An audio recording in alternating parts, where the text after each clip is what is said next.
بصي بقى شكل البوتاجاز بعد ما بتقفي بالساعات تعملي الاكل، بيبقى ده شكل البوتاجاز بعد ما بتخلصي وبتنعي هم التنظيف. طب هقولك على حاجة، طب والله مش هياخد في ايدك يعني ربع ساعة وهيخلص وهيبقى يرجع جديد وزي الفل وهيلمع كمان.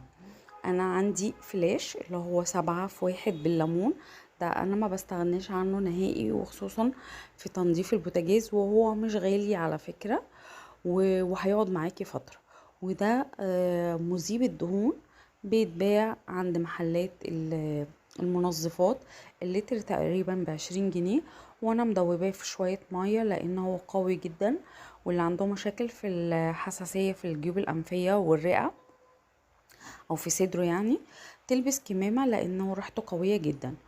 انا هرش هنا الاول مذيب الدهون على السطح كده، واهم حاجة الحوامل لان الحوامل برضو بتشيل دهون ومهما تنضفيها ما بتنضفش بسهولة.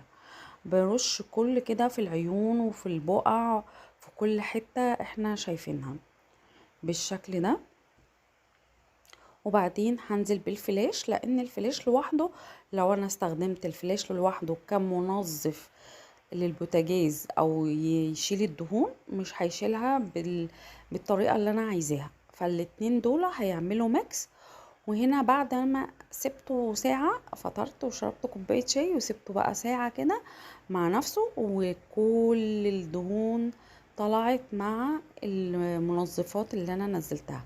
بصوا الشكل، يعني انا ما دعكتش والله زي ما انتوا شايفين كده، يا دوبك بالفرشة بتاعة البوتاجاز على الخفيف اهو بدعك، وشايفين بتطلع ازاي. بجد دي النتيجة اللي فعلا ابهرتني جدا وخلتني ان انا ما اقدرش استغنى عنهم هما الاتنين، من غير دعك ومن غير سلك ومن غير ما اجرح الاستانلس.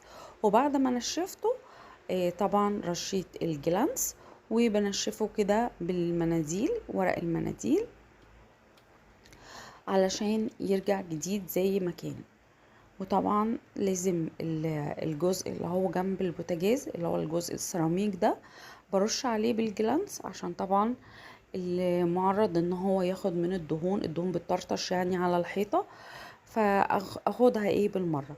وده البوتاجاز بعد ما نضفته ونضفت الحوامل زي ما انتوا شايفين رجع جديد. بصوا الشكل، والله ما اخدش في ايدي يعني غلوة زي ما بيقولوا.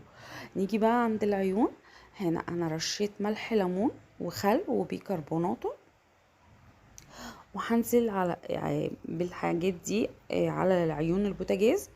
وانا كنت انا